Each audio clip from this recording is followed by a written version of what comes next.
Good morning, everybody. Good morning. Welcome, welcome. Thank you, everybody who is on time.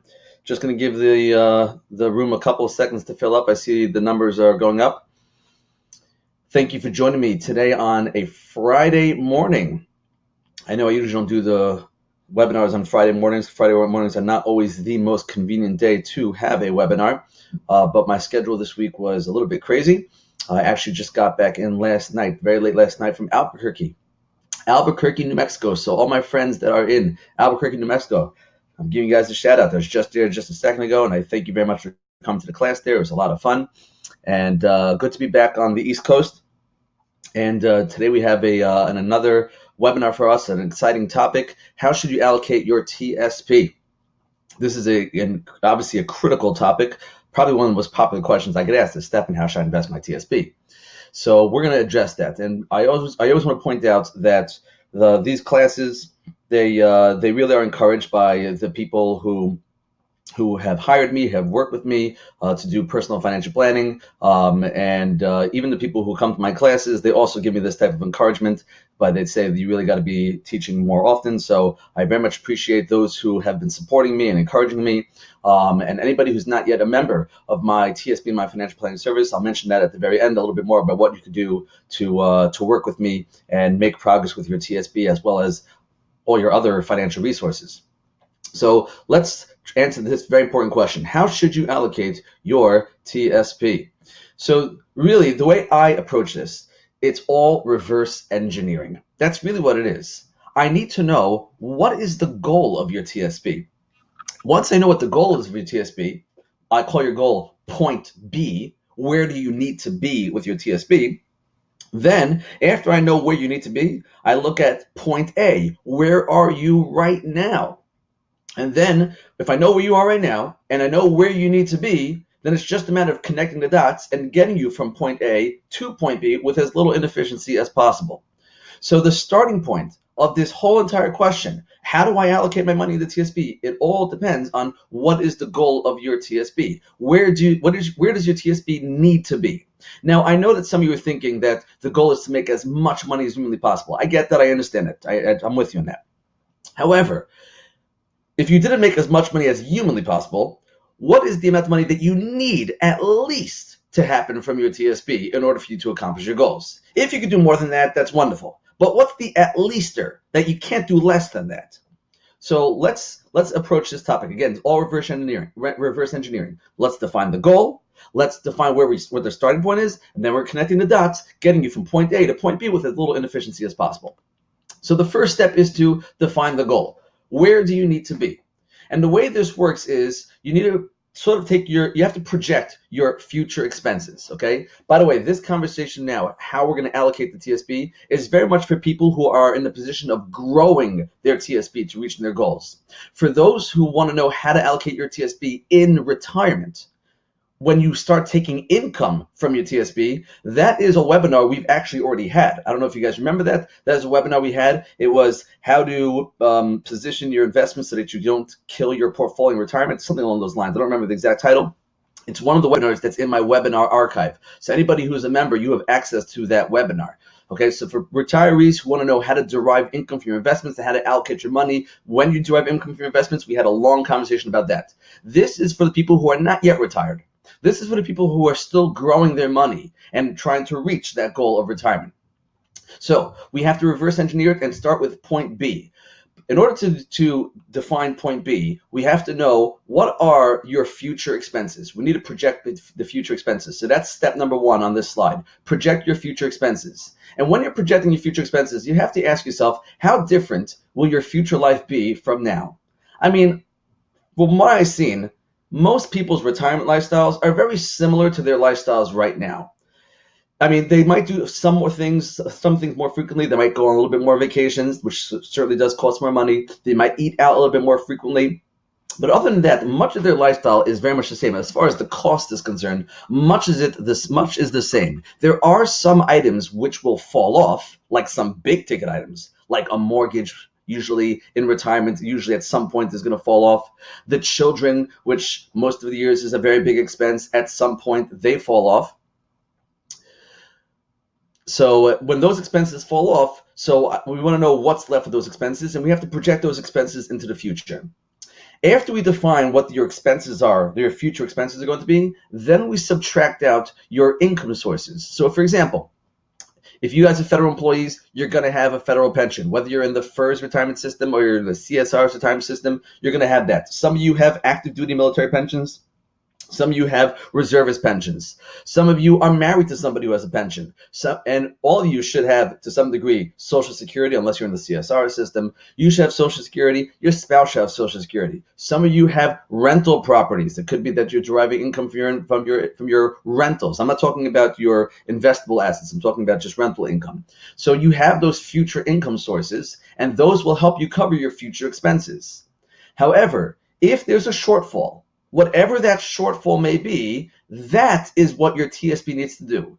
That's step number 3. The result, after you look at your future expenses and you subtract out your future income, the difference, the shortfall, is going to be the income that needs to be generated by your TSP or your other investments. So that is defining point B.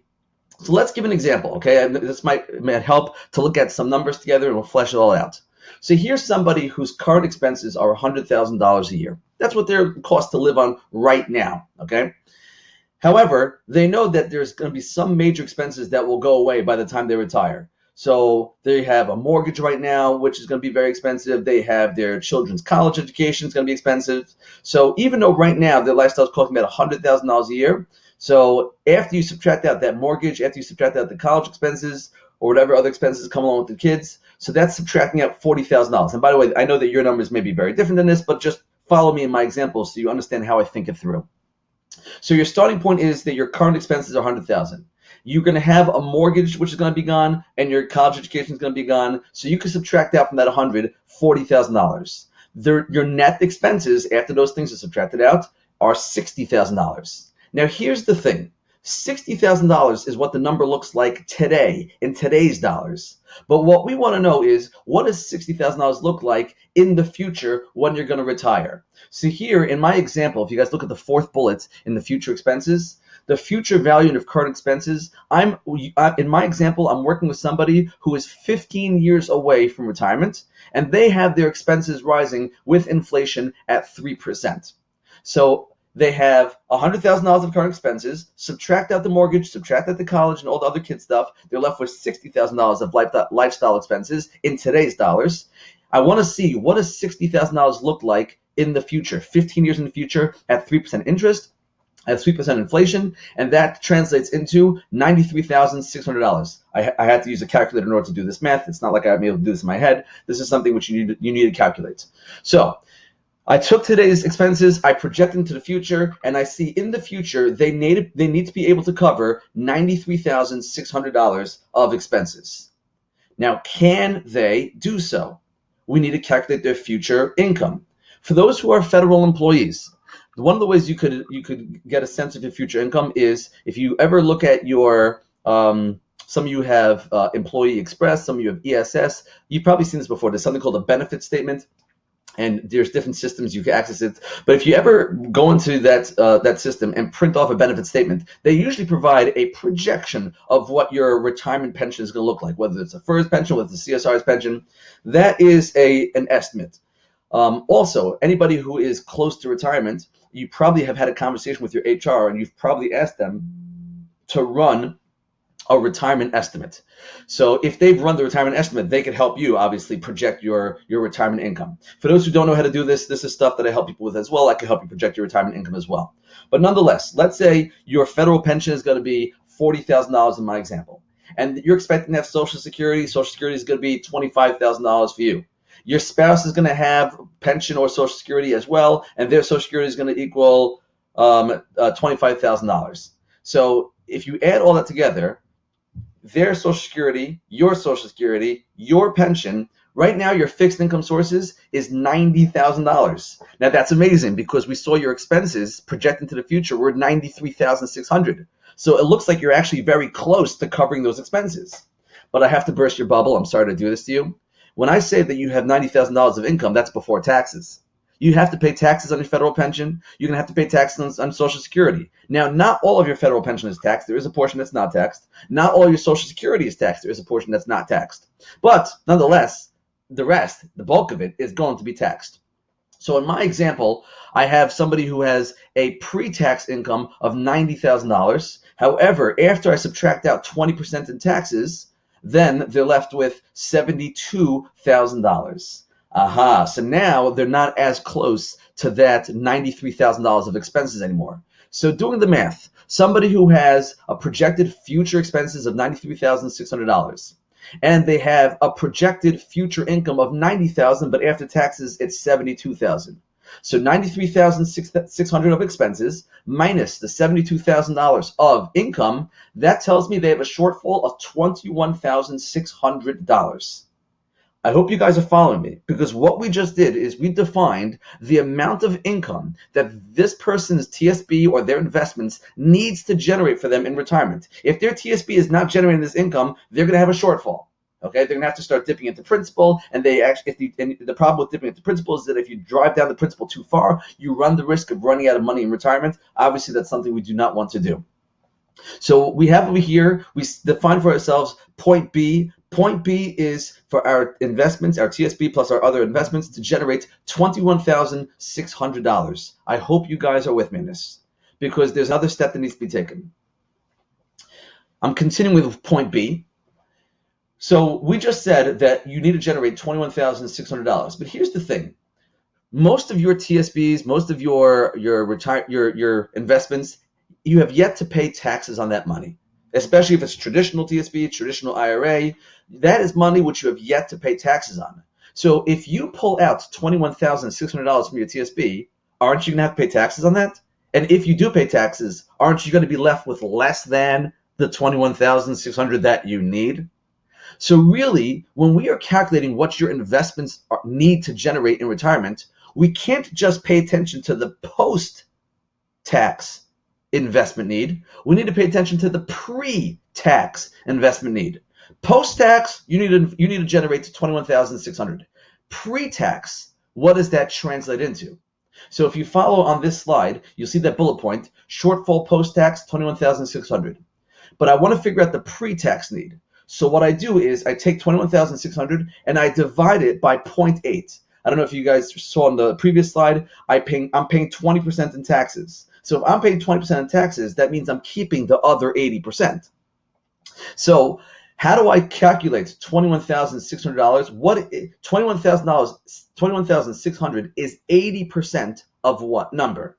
It's 80% of $27,000. How did I do that? I did $21,600. I divided it by 0.8, and that equals $27,000. So basically, if you understand what I just said, if your investments generate $27,000 pre-tax, and then you pay 20% of that in taxes, and you're left with the remaining 80%, the remaining 80% is the $21,600 that you need in order to sustain yourself in retirement. Again, it'll be nice if you could do more than this, but you can't do less than this. This is what you need at least to reach your goals. So we have now defined that your investments, your TSP, your IRAs, whatever other investment accounts, they need to generate for you $27,000. So if you follow me in the middle of the slide, what I want to figure out now is $27,000.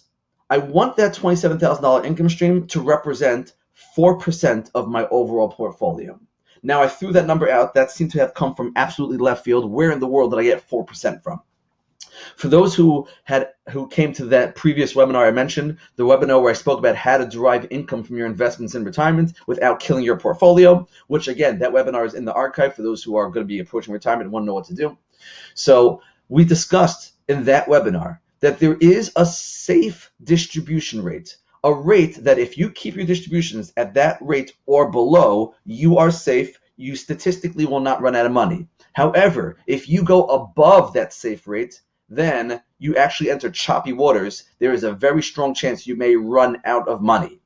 What is that safe distribution rate that we discovered in that previous webinar? So we saw a very extensive study, and the conclusion was a 4% distribution rate. That means if you could keep your distributions at 4% or less of your overall portfolio, then statistically speaking, you are very safe. You are very safe to derive lifetime income from that portfolio, and you won't have to worry so much about running out of money. That is a very safe distribution rate. So if you're following my thinking, my investments need to generate $27,000, and I want that $27,000 to be 4% or less of my overall portfolio.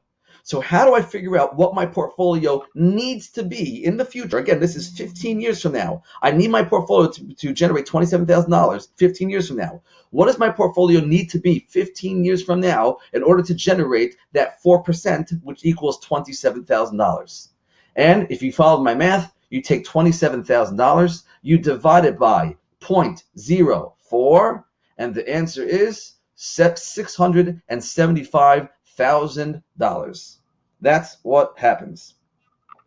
Okay, so meaning a person who grows their money to $675,000, they will be able to derive a 4% income stream of $27,000, which is exactly what they need in order to sustain them through retirement without the risk of running out of money. If you guys are following me, here's what's happening. We are defining the goal. This is where your TSP needs to be. It needs to reach this dollar amount. And obviously, in my example, not everybody's situation is going to fit into my example. You're going to have to calculate your own numbers. And again, this is stuff that all my members, when they work with me, I calculate these numbers for them. They don't have to do any guessing. This is all very, very calculated. But those who are mathematically savvy, you guys can definitely do this. It just requires a little bit of arithmetic, some there's some investment calculators. You might have to use some future value calculators you have to project, but this is not impossible stuff. This is definitely very, very doable stuff. So we have now defined the destination, point B. Your TSP needs to be worth $675,000.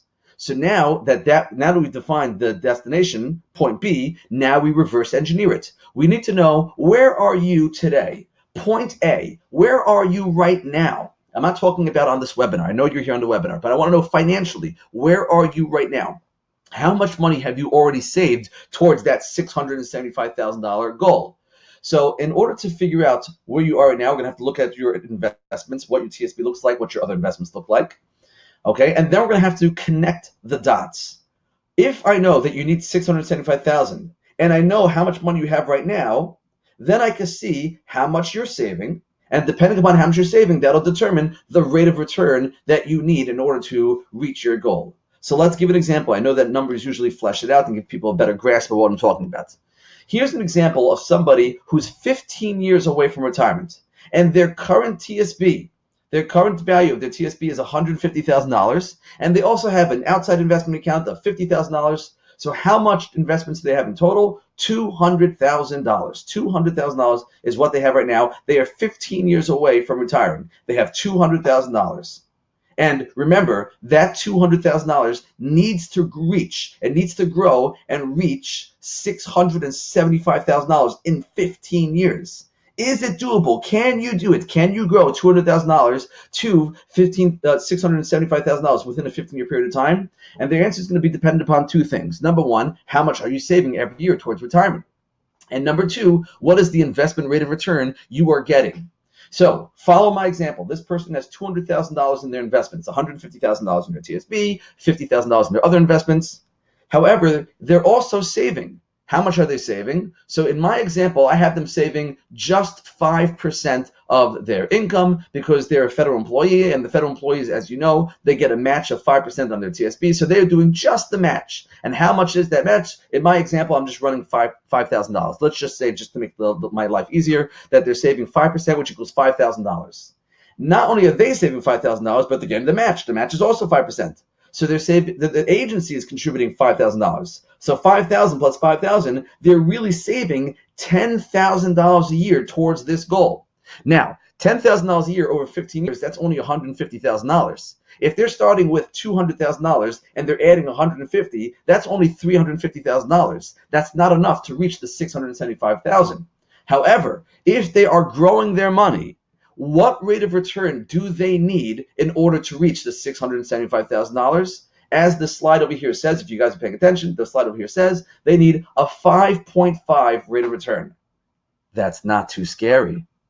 I don't know if you guys are breathing a sigh of relief. Sometimes people think that they have to have these astronomical returns and it's super duper risky in order to reach their goals, and they're not sure if they can tolerate such risk and such craziness. Who says you have to have such astronomical returns? Who says you have to be invested in a crazy, wild way? This person, they're saving 5% getting the agency match. And they're starting with $200,000 and they only have 15 years left to reach their goals. But if they're saving that 5% and getting the agency match of 5% and their investments are growing at 5.5%, that will reach them. That will help them reach their $675,000 TSP goal. This is absolutely unbelievable. So I encourage everybody here to start thinking through, where do they need? How much money does their TSP and other investments need to generate? I even crafted another scenario, okay? This next scenario is somebody who has, again, $200,000, but they're not saving $5,000 a year, they're only saving $4,000 a year. So they're actually saving less money.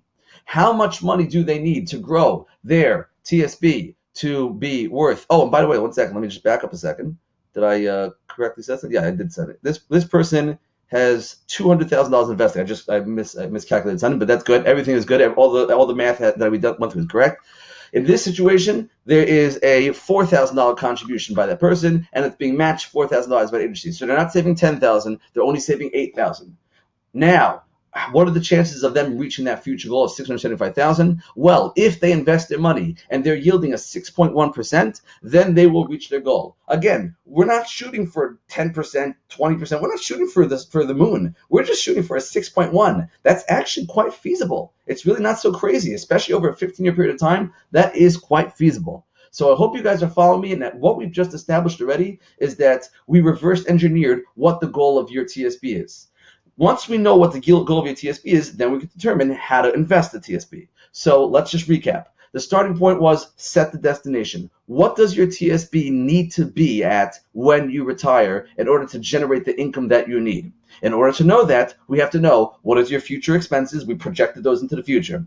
We have to know what your future pension is, your Social Security, if you're married, your spouse's Social Security, any other fixed income sources, throw that in there.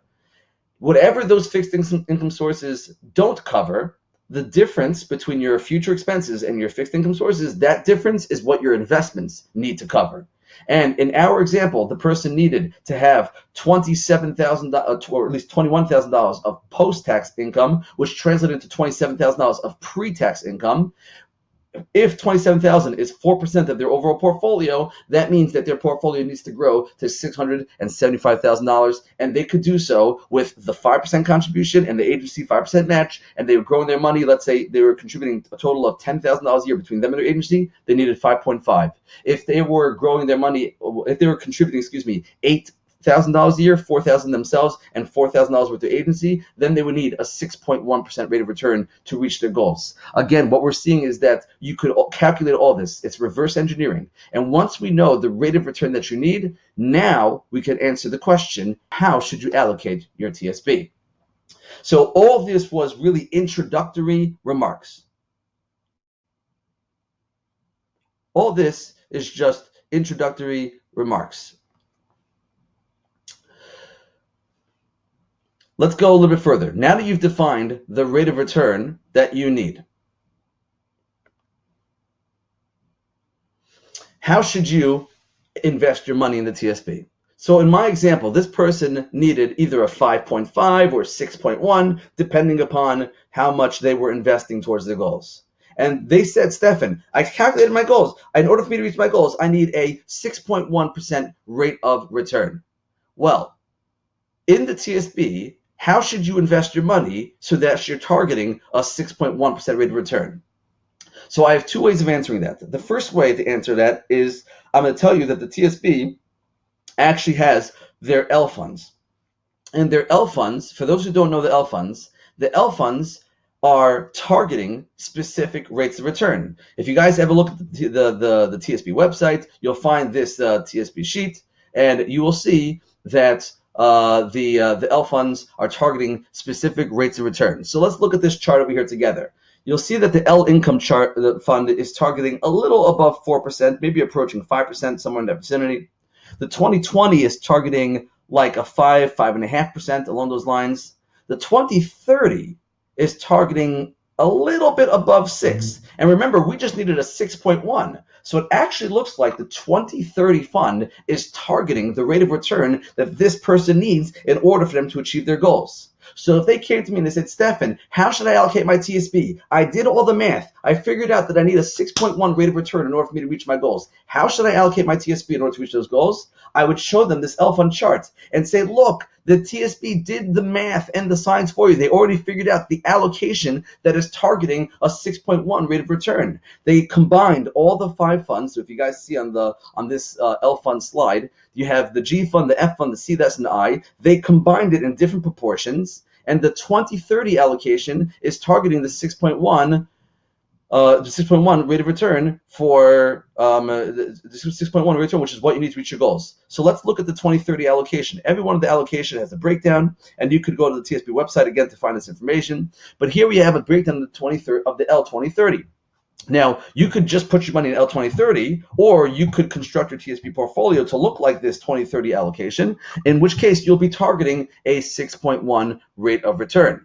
That is very, very cool. So anybody here who does the math and you've discovered the rate of return that you need to reach your goals, just compare the rate of return that you calculated with this L fund worksheet that is right on the slide in front of this L fund sheet, which is in front of us on the slide, and you'll see the corresponding rate of return, the rate of return that corresponds to the need that you need to get in order to reach your goals.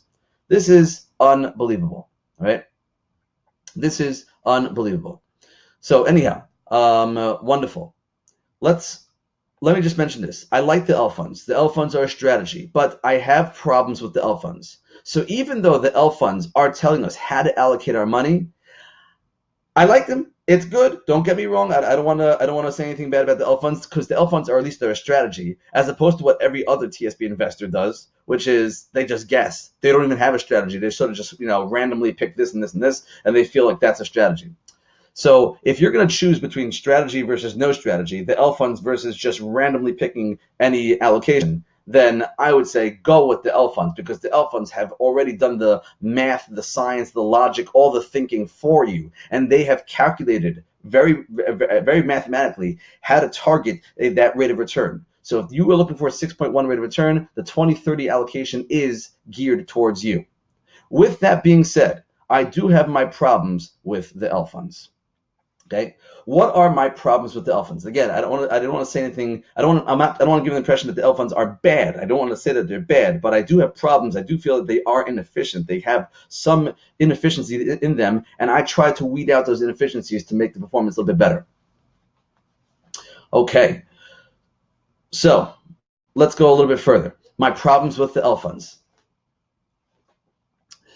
I see some people in the chat are saying that they're not connecting, but I also see others are saying that they are connected, and I also see people are chatting. So it sounds like even the people that are not connected are somehow connected, because they are obviously showing up in the chat over here. So I'm not sure if I fully understand. It looks like 2 people are saying they're not connected, but a few other people are saying that it's working for them. And some people are advising to try a different browser. Okay, I'm using Chrome. Chrome seems to work for me. I know Chrome works for a lot of people, but I've even was told that other browsers work as well. Okay, so let's get back on track. My problems with the L fund. Again, I like the L funds, but I do have my problems with the L funds. What are my problems with the L funds? So the first problem I have with the L funds is all funds all the time. You have to have all funds. Now, why is that a problem to have all funds all the time? And there's 2 answers to that. Number one, because not all times are appropriate for all funds. Let me explain what I mean. For example, there are times where we see interest rates are going up. Okay, it happens to be that currently we are in historic low interest rates, but every now and then there's the threat of the Fed raising their thumb and letting interest rates just go back up like they would naturally do. So if interest rates go up, then one of the TSP funds automatically goes down, but goes into negative territory, and that is the F fund. Now, I'm not saying the F fund is bad always, but I am saying that the F fund will have negative rates of return when interest rates rise. So if you see an environment which is threatening rising interest rates, that means you're entering into a higher risk environment for the F fund. And the TSP is saying you have to have all funds all the time, even though it's high risk to be invested in the F fund during rising interest rates. Okay? Another fund, and you guys have probably heard me speak about this before, another fund that I have problems with is the I fund. Okay? Here I have the returns of the various TSP funds over many, many years. I want you guys to pay attention to the yellow line towards the bottom of this slide, because this has been the annual performance, or the compounding performance of the various funds since 1990.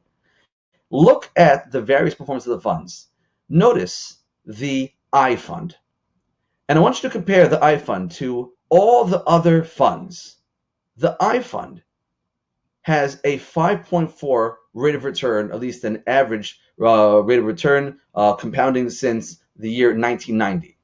Now, the reason why that's crazy is because, do me a favor and compare that to the F fund, for example, okay, the F fund, which has a 6% compounding return, and look at the deviation, look at the risk. That's deviation means the degree, the roller coaster ride that comes along with an investment. Meaning, it never does the average nail on the head. It always does a little bit more, a little bit less. How much more, how much less? That's what's measured with the standard deviation. Notice the standard deviation of the I fund versus the standard deviation of the F fund. The I fund has a lower rate of return than the F fund, and the deviation is 5 times greater. That's absolutely crazy. That's absolutely crazy. That's totally inefficient.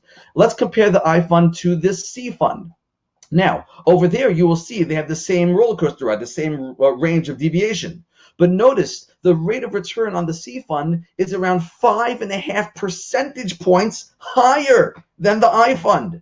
So anybody who has money invested in the I fund, statistically, you are investing in a super inefficient fund. It's been inefficient since 1990. We're talking about 30 years here. That's a long time for a fund to have proven itself inefficient.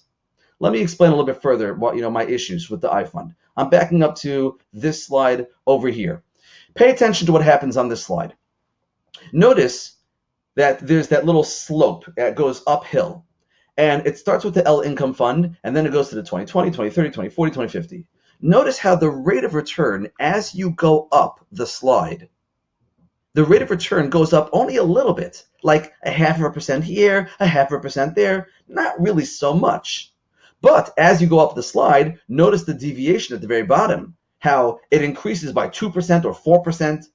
So as you go up the slide, you're only fractionally increasing your rate of return, but tremendously increasing the deviation, the overall volatility of your portfolio. Okay? And as you get to the very top of the slide, notice the 2050 allocation, okay? The 2050 performance, excuse me. The 2050 is targeting a rate of return of about 7%. So if you follow the line across, about 7%. And then as far as the deviation of the 2050, it has the deviation of close to 16%, not exactly 16, but close to 16%. So it has a rate of return of 7 and a deviation close to 16.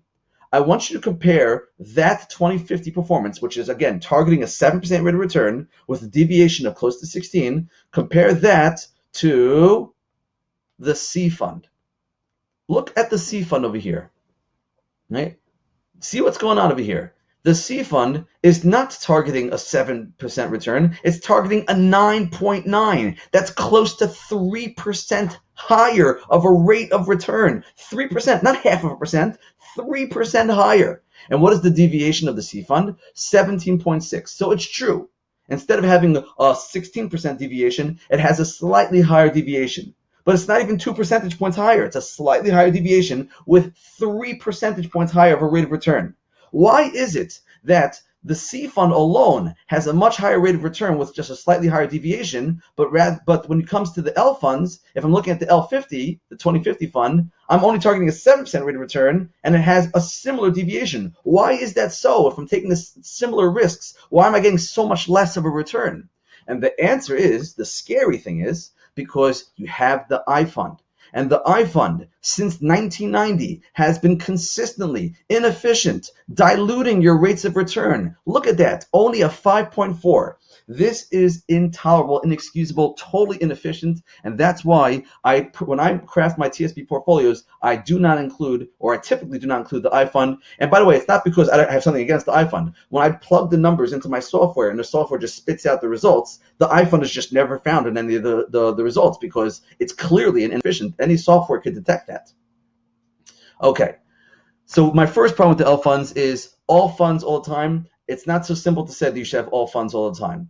Okay, one is with rising interest rates, you might not need the F fund, it's higher risk, and two is the I fund has been inefficient for 30 years. For me to hire the I fund to do the job when it has been totally inefficient and increasing my risk, that just is not justifiable.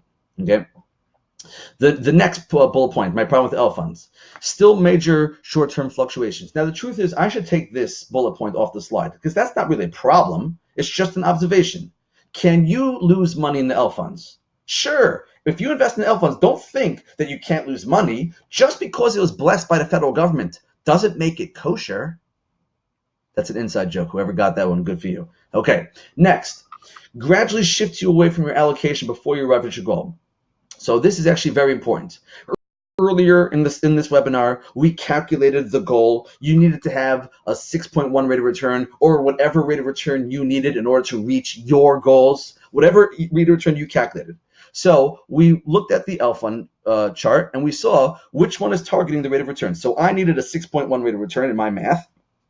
And I saw the 2030 allocation is targeting a 6.1 rate of return. So I say to myself, yay, let me put my money in the 2030 fund because that is targeting the rate of return that I need to reach my goals. It's targeting the 6.1 rate of return. But here's the issue. The 2030 is targeting a 6.1 rate of return now. Now it's targeting that. But what's going to happen to the 2030 over time? As I'm sure you guys know, all the L funds over time, they gradually roll and become more conservative like the earlier fund. So the 2030 is actually rolling and starting to look like the 2020. And then when we finally reach the year 2030, the 2030 allocation will look like the L income allocation. The L income and the L 2020 is not targeting the same rate of return. It's targeting a lesser rate of return. I needed a 6.1. The 2020 and the L income are not targeting those rates of return. They're targeting lesser rates of return.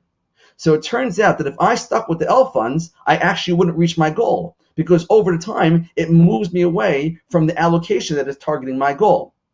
So if a person wants to play the L funds correctly, what you're going to have to do is over time, when the 2030 starts looking like the 2020, you might have to backpedal into the 2040.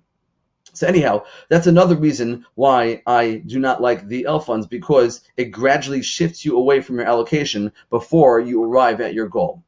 So what do I do then? Meaning I have these problems. The last problem, by the way, on this slide, which is that it has near-term allocations for people with 30 years of retirement ahead of them. That is a conversation I had in the webinar I mentioned earlier, those who want to derive income from their portfolio in retirement. That was that webinar. You definitely should check that out. It's an extremely, extremely important conversation. Okay. However, so if I do like the L funds, I have my problems with L funds, and because I have my problems with L funds, I have crafted my own TSP portfolios. So when I work with my clients, when I work with the subscribers, the people who have hired me to help them look over their financial planning and look over their investments and all those things, when I work with those people, I give them my allocation updates every month. So every month I'm looking at the TSP and I am putting out my published recommended portfolios. I will let you guys know that in general, my portfolios are mostly C fund heavy. Okay. Now, obviously, I can't speak for all of you guys. There's right now 70-something people on the call, and there's more people who come off the call and go on the call, and there's people who listen to it afterwards. So there's going to be, I believe there's like 200 and something people registered for this webinar. So there's a lot of people who are going to listen to this webinar. I can't give a one-size-fits-all, but I will say the bulk of my portfolios are C fund. The C fund, because the C fund happens to be targeting a very strong rate of return, and the level of risk, relatively speaking, is pretty good for a stock fund. Now, I don't do everything C fund. I usually couple with it some conservative instrument like a G fund or like an F fund, depending upon the environment that we're in. So the bulk of my portfolio is usually C fund, and then to add some conservative element just to balance out the portfolio, I do have a degree of G fund or a degree of F fund. How much of C, how much of G, how much of F, that's going to depend on the rate of return that you need to reach your goals. Every month I'm putting out my TSP allocations, and each month, my allocations, it's not just one size fits all. I have different portfolios that are targeting different rates of return. I have a 4% portfolio, a 5%, a 6%, a 7%, 8%, 9%. So if you calculate what your goals are, if you said to me, Stefan, I need a 6.1 rate of return in order for me to reach my goals, I would actually say to you, 6.1. If I put you in a 6% portfolio, you'll have a little bit of a shortfall there. You might need to strive for a little bit more than a 6.1, like closer to the 7. But you don't have to be all stock, which is striving for the 10 or 11% rates of return. You don't need to be as risky. Now, if you said to me, Stefan, I need a 10% rate of return in order for me to reach my goals, so then we'll have to have that conversation. You probably should be more or completely stock oriented in that portfolio of yours. So this is the type of stuff that I help people on a month-to-month basis. And I want to make sure that you guys get the TSP guidance that you need, okay? I don't want anybody here blindfolded. I don't want anybody here guessing. I don't want anybody here asking their friends who don't know what they're doing and then just following them blindly. That's the blind leading the blind. That's not a good situation. I would encourage you guys to work with me, and I'll set you on a track to help you reach your TSP goals, and not just your TSP goals, but your overall financial planning goals. You'll get my monthly TSP guidance as well as the ability to discuss all your other stuff with me. So anybody here who's on this line, I encourage you guys to click on the offer that I'm about to push in the sidebar. Over here, there's a sidebar. It says request a meeting. Anybody who's on this call right now, you should be pressing this button. You really should get your TSP in order. You should reverse engineer where you need to be. It's going to answer a lot of questions, not just TSP questions, but also cash flow questions. I want to know what's going on in your cash flow. How much room do you have? Do you have an excess? Do you have a shortfall? Where can we remove any inefficiencies in your financial life? I want all systems go. I want you full throttle reaching your financial destinations. And so anybody here who's on this call right now, I encourage you to click that button, the request a meeting button right now. You'll enter your data. I will have my assistant reach out to you, and we will schedule a get together, and we will set you on a good path. So anybody who's on this call, you should click on that button right now. I also want to open the call for questions. Anybody on the line have any questions?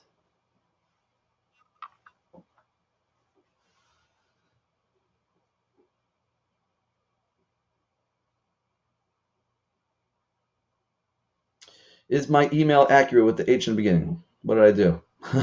Did I misspell it?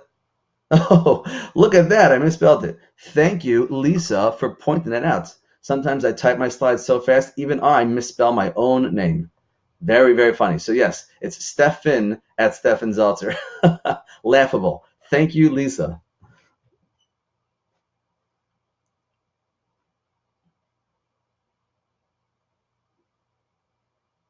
Any other questions? I'm open the floor for questions. Got a couple more minutes on the line over here. I'd love to make sure that I address the things that are on your mind in the short time that we have here today on this Friday. I know the weekend is beckoning. Scott, how often do I adjust my TSP allocations? So do I or should people adjust their TSP allocations? When I send out my monthly reports, but for those who have been paying attention to my monthly reports, there's not much that changes on a month-to-month basis. In the TSP, you have broad market exposure. Because you have broad market exposure, not much changing needs to happen on a regular basis. The only time I really need to change things is if I see that there's broad issues with the market. So for example, if a specific stock is getting sued, that's not justification for me to change my allocation to TSP. I have broad allocation to TSP. The fact that one stock is being sued, that's not really going to have a major impact on me. But if I see that there's systemic issues, like for example, if I see that there's tax reform, if I see that there is trade wars, if I see that there is rising interest rates, if I see that there's those types of broad global things that will actually impact the broad market, that triggers me to make adjustments. So that's as far as how often I change my portfolios. As far as the investors are concerned, you should follow my guidance. And again, you probably won't be changing your portfolios that much unless there's something big that changes in the overall market. And what I'm saying right now, you should know I'm talking to the people who are growing their portfolio. The people who are in retirement and deriving income from their investments, that requires a much more nuanced conversation.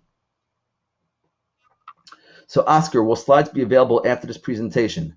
Oscar, I do have a PDF of these slides, so if you want to email me, I can send you a PDF. I'm happy to do so. Just please send me an email to remind me. You will have the replay, so anybody here will be able to access the replay. That's no problem.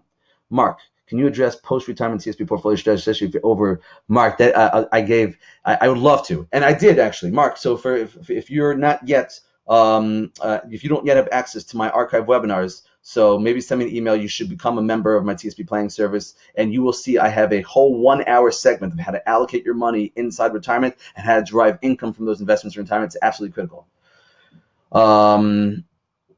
So, Mark, what are my thoughts about retirement? What about the economy? There seems to be more focus about a recession.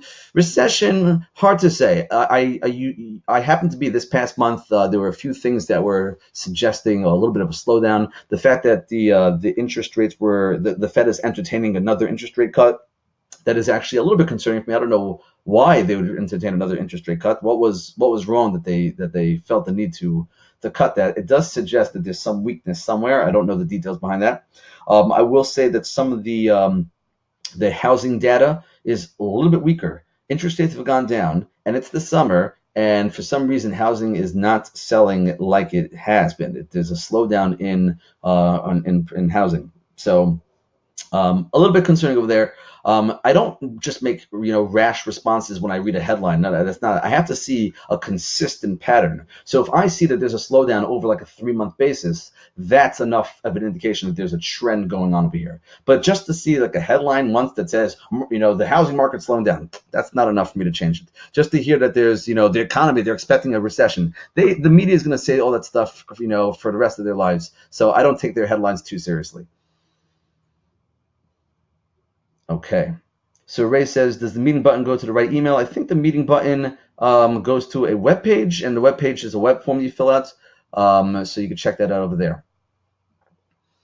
Okay, wonderful. So those who joined us today, I know it's a Friday, and I very much appreciate you taking your time and joining us today. I wish you guys an amazing, amazing weekend, and we will connect again next month for the next webinar. Keep in touch, and again, anybody who is on this call who wants to have a further conversation with me, just click on the offers button, the request a meeting on the side, and then you will be able to get request a meeting, and we'll get together and we'll talk about how to put you on the right path towards your destination. Have a great weekend, everybody. Take care.